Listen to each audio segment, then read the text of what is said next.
اگر کوئی اس کو دین کا حصہ سمجھتا ہے وہ دین سے خالی ہو گیا، ایمان سے خالی ہو گیا۔ جو چیز دین نہیں ہے اس کو دین سمجھ رہے ہیں، جو چیز دین میں داخل ہے اس کو دین نہیں سمجھتے۔ لوگ کبھی وضو کے بارے میں آ کر سوال نہیں کرتے کہ وضو کیسے کرنا ہے، مسواک کرنے کی کیا فضیلت ہے اور سنت کا کیا طریقہ ہے، کبھی نہیں پوچھتے۔ آ کر پوچھتے ہیں میرے اوپر چھپکلی گر گئی تو میں کیا کرنا، چھپکلی گر گئی تو کیا، میں پانی نہانا کیا۔ کبھی آپ نے سنا کہ چھپکلی کے گرنے پر یا چونٹی کے یا کسی اور کیڑے کے گرنے پر غسل واجب ہوتا ہے؟ جس چیز سے غسل واجب ہوتا ہے اس کی فکر نہیں ہے ہمیں، اس کا طریقہ معلوم کرنے کی ہمیں ضرورت نہیں ہے۔ چھپکلی کی فکر کہ یہ میرے اوپر گر گئی، اب کیا ہوگا میرا، میں خبر میں چلا جاؤں گا کیا، ڈر خوف۔ عزیز دوستو اس سے نکلنا ہے ہمیں۔ اب تو ایسا ماحول ہو گیا کہ اگر بیاہ کی ہوئی لڑکی گھر میں آ گئی، گھر کے رشتہ داروں میں کسی کا انتقال ہو گیا تو اللہ معاف فرمائے، اللہ معاف فرمائے، یہ بیاہ کی ہوئی لڑکی پر اس کا سارا وبال ٹھوستے ہیں، کہتے ہیں اس کی نحوست سے ہمارے گھر میں فلاں کا انتقال ہو گیا۔ کیا یہ کسی کو زندہ کرنے والی ہے یا کسی کو موت دینے والی ہے؟ کیا یہ موت و حیات اس کے ہاتھ میں ہے یا اللہ کے ہاتھ میں ہے؟ اب کسی گھر میں کسی لڑکی کو لڑکیاں ہی لڑکیاں پیدا ہو رہے ہیں، لڑکا پیدا نہیں ہو رہا ہے، وہ بھی نحوست۔ لڑکے ہی لڑکے پیدا ہو رہے ہیں تو ناچتے ہیں، لڑکیاں پیدا ہو رہی ہیں تو سر جھک جاتا اور نحوست عورت پر لگا دیتے ہیں، اس کا کوئی قصور نہیں ہوتا۔ تو عورت اپنی ذات سے کسی لڑکی کو پیدا کرتی ہے، لے کر آتی ہے دنیا میں، اللہ کے ہاتھ میں ہے کس کو پیدا کرنا ہے کس کو پیدا نہیں کرنا ہے۔ اور دوسری بات، فلاں مہینے میں دلہن ہمارے گھر میں نہیں رہے، وہ اب ان کے گھر میں رہے۔ محرم کا مہینہ جیسے ہی آتے ہی گھر کو بھیج دیتے ہیں، تم چلے جاؤ ماں، تم ہمارے گھر میں رہے تو کیا ہوگا، برکتیں رحمتیں ہماری ختم ہو جائیں۔ سفر کا مہینہ ہے، اب یہ جو مہینہ سفر کا ہے، اس مہینے کے اندر بہت ساری ایسی رسم و رواج ہیں، بدعات ہیں جو پہلے سے چلی آ رہی ہیں، آج بھی چل رہی ہیں، اور مسلمان اس کو دین کا حصہ سمجھ کر کرتا ہے۔ آخری چار شنبہ، تیرہ تیزی، یہ کیا میرے دوستو، اس کا اسلام میں کوئی تصور نہیں، نہ تیرہ تیزی ہے نہ چودہ تیزی ہے، سارے مہینے ایک ہی ہیں، سارے دن ایک ہی ہیں۔ دن کو بنانے والا بھی اللہ ہے، رات کو بنانے والا بھی اللہ ہے، خیر و برکتیں لانے والے بھی اللہ ہے، خیر و برکتیں چھیننے والے بھی اللہ ہے۔ اس بات پر ہمارا یقین ہونا چاہیے۔ اور دوسری بات، اب تو جو گھر بنتے ہیں ایسے گھر بنتے ہیں کہ واسطو جو غیروں کا عقیدہ ہے وہ عقیدہ مسلمانوں میں بھی ایسا گھس چکا ہے کہ اس کے بغیر ہمارا گھر نہیں بنتا، واسطو۔ حالانکہ رسول اللہ صلی اللہ علیہ وسلم نے ایک مسلمان کے گھر کے بنانے کی نشانی کیا فرمائی؟ گھر میں کھڑکیاں ہو، روشن دان ہو، تاکہ اس کے گھر میں اذان کی آواز آئے۔ اس کے گھر میں کس کی آواز آئے؟ اذان کی۔ گھر اتنا اونچا نہ بنائے کہ پڑوسی کے گھر کی ہوا بند ہو جائے، گھر اتنا اونچا نہ بنائے کہ آزو بازو والے جو پڑوسی ہیں ان کی ہوائیں بند ہو جائے، ان کی روشنی بند ہو جائے، اس سے منع فرمائے۔ ہم لوگ کیا کرتے ہیں، ہم لوگ میرا گھر ہے، میری دیوار ہے، میں جیسے چاہے بنا سکتا ہوں، پڑوس جائے باہر میں مجھے اس کا کوئی حق نہیں۔ اسلام ہمیں یہ نہیں سکھاتا. اسلام سچائی سکھاتا ہے، ہمدردی سکھاتا ہے، خیر خواہی سکھاتا ہے، ایک دوسرے کی مدد کرنا سکھاتا ہے، خود بھوکے رہو دوسروں کو کھلانا سکھاتا ہے، خود پیاسے رہو دوسروں کو پلانا سکھاتا ہے، خود ننگے رہو دوسروں کو کپڑا پہنانا سکھاتا ہے. یہ اسلام ہے. عزیز دوستو، ایسے عقیدے رسول اللہ صلی اللہ علیہ وسلم کے زمانے میں بھی تھے اور آپ کے بعد زمانے میں بھی ہے، قیامت تک ہوتے رہیں گے. لیکن مطلب یہ نہیں کہ یہ صحیح ہے، اس کو کم کرتے آنا چاہیے، ختم کرتے آنا چاہیے. مصر، جسے آج کے زمانے ایجپٹ کہتے ہیں، وہاں ایک دریا ہے، دریائے نیل، بہت بڑی دریا. اللہ نے اسی دریا میں فرعون کو کیا کیا؟ غرق کیا.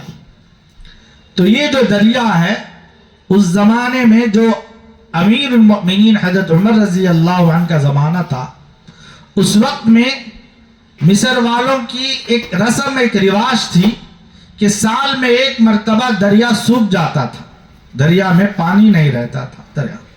تو وہ لوگ کیا کرتے تھے، جیسے ہی دریا سوکھنے کے قریب آ جاتی تو اپنے شہر کی ایک حسین خوبصورت لڑکی کو دلہن بناتے، ساری چیزوں سے اسے سجا سنوار کر پانی میں بیچ دریا میں اس کو ڈال دیتے. اب دریا کی ظالم موجیں اس لڑکی کو بہا لے جاتی تو پانی سال بھر بہا رہتا. ایسی ایک رسم تھی، ایک رواج تھا. چونکہ وہاں اسلام داخل ہو چکا تھا، وہاں کے گورنر حضرت عمرو بن عاص رضی اللہ عنہ تھے. ان کے زمانے میں بھی لوگ آ کر کہنے لگے کہ دریا کا پانی سوکھ رہا ہے، ہمارا رسم اور ہمارا رواج ایسا ہے، آپ اس کو کرنے کی اجازت دیجئے. حضرت عمر بن عاص رضی اللہ عنہما نے کہا، میں اس کی اجازت نہیں دیتا. ہاں، ابھی ہمارے پاس امیر المؤمنین موجود ہیں، خلیفۃ المسلمین موجود ہیں، ان سے ہم اجازت چاہیں گے، وہ کیا کہیں گے ہم اس کو کریں گے. چنانچہ آپ نے چٹھی لکھی، امیر المؤمنین عمر رضی اللہ عنہ کے نام بھیجا. امیر المؤمنین نے اس کو پڑھا، اس کے پیچھے آپ نے لکھا بسم اللہ الرحمن الرحیم اور الى دریائے نیل، اور اس میں لکھا اور لکھ کر پھر اسی قاصد کے حوالے کر کے بھیج دیا اور کہا کہ اس چٹھی کو دریا میں ڈال دینا.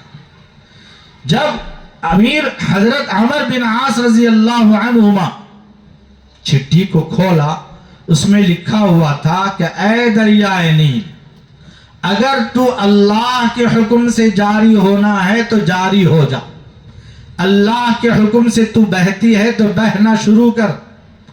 اگر تو اللہ کے حکم سے بہنا شروع نہیں کرتی تو ہمیں تیری کوئی ضرورت نہیں ہے، ہم اللہ سے مانگتے ہیں. یہ کہہ کر اس میں چٹھی ڈال دی گئی. الحمدللہ الحمدللہ ثم الحمدللہ، آج تک پانی تھما نہیں ہے اور قیامت تک انشاءاللہ تھمے گا بھی نہیں. یہ ہوتی ہے اللہ کی طاقت اور اللہ کے نام کی برکت. ہم اللہ کے نام کو نہیں جانتے، پاور نہیں جانتے، اس وجہ سے ہمارے پاس اس کی عظمت اور قدر نہیں میرے دوستو. اسی طرح کا ایک واقعہ ہے، ہندوستان کے ایک ساحلی سمندر پر ابن بطوطہ، ایک بہت بڑا سفر، پوری دنیا کا اس نے سفر کیا. اس نے اپنے سفر نامے میں ہندوستان کا ایک واقعہ لکھا ہے جو سفر کرتے ہوئے اس نے دیکھا. ایک ساحلی شہر میں جہاں ہندوؤں کا بسیرا تھا، وہاں ان لوگوں کے گاؤں کے اندر ایک چھوٹا سا ایک گھر تھا جس کو وہ لوگ بت خانہ کہتے تھے. وہ بت خانہ نہیں تھا، بد خانہ تھا. ہر مہینے میں ایک دن یا 2 دن ایسے وہ لوگ زندگی گزارتے تھے اس گاؤں والے کہ اپنے اپنے گھر کی ایک ایک لڑکی کو اس بت خانے میں بھیجتے تو وہاں ایک شیطان رہتا اور وہ اس کو قتل کر دیتا، اس کے ساتھ برا کام کرتا، جس کی وجہ سے وہ گاؤں والے سیف میں رہتے. ایسا ایک عقیدہ تھا.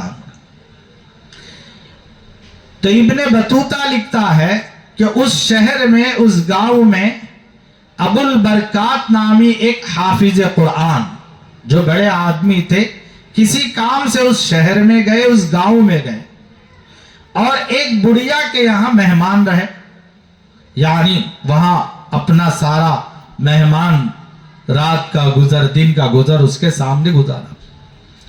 تو حضرت ابو البرکات جو حافظ قرآن تھے وہ کہتے ہیں کہ رات کا وقت ہوا تو گھر میں سے رونے کی آواز آنے لگی۔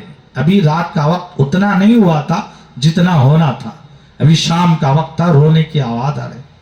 میں جب گھر کے باہر دیکھا تو میرے گھر، میں جس کے گھر مہمان تھا وہی بڑھیا رو رہی۔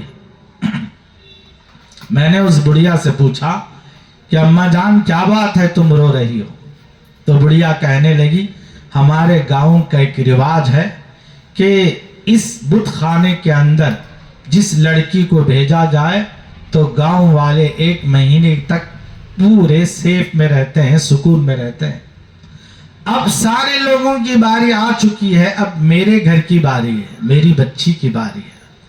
اب میرے پاس میری ایک لوتی بیٹی ہے، میں نے اس کو پالا ہوں، پوسا ہوں، ہر قسم کی اس کی سہولتیں، فرمائشیں میں نے پوری کی ہیں۔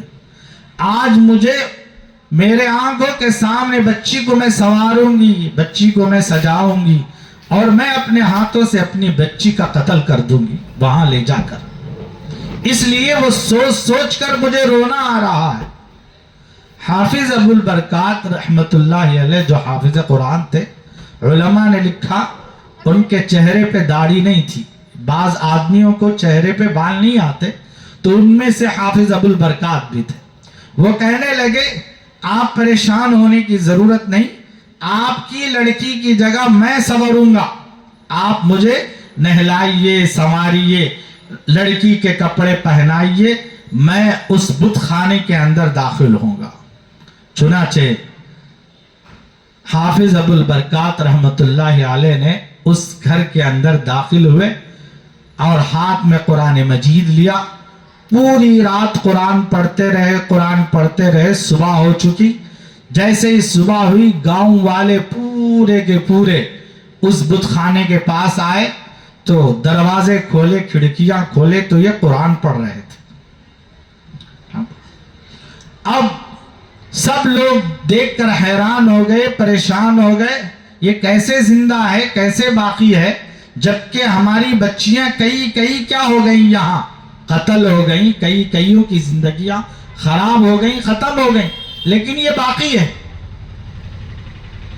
علماء نے لکھا ہے، ابن بطوطہ لکھتا ہے کہ حافظ ابو البرکات رحمت اللہ علیہ صبح ہوئی تو وہ رخصت ہونے لگے، جانے لگے۔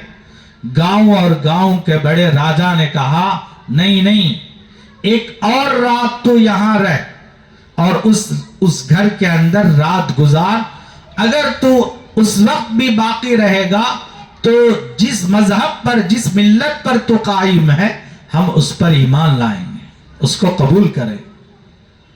چنانچہ حافظ ابو البرکات رحمت اللہ علیہ نے ایک اور رات اس گھر میں رہا۔ جس دن وہاں جانے کی باری تھی تو وہاں جا کر آپ نے رات گزاری قرآن پڑھتے ہوئے، جس کی برکت سے اللہ تبارک و تعالیٰ نے اس گاؤں کی ساری نحوست ختم کر دی اور پورے گاؤں والے راجا سمیت اسلام قبول کیے۔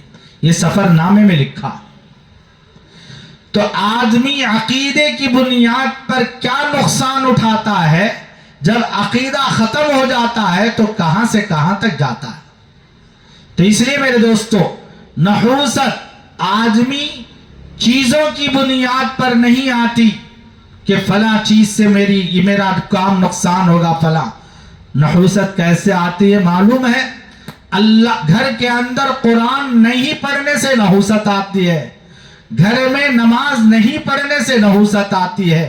ہمارے گھروں کا حال یہ ہے کہ باپ نماز پڑھتا ہے تو اولاد نماز نہیں پڑھتی، اولاد پڑھتی ہے تو گھر میں عورتیں نہیں پڑھتی، عورتیں پڑھتی ہیں تو گھر میں مرد حضرات نماز نہیں پڑھتے۔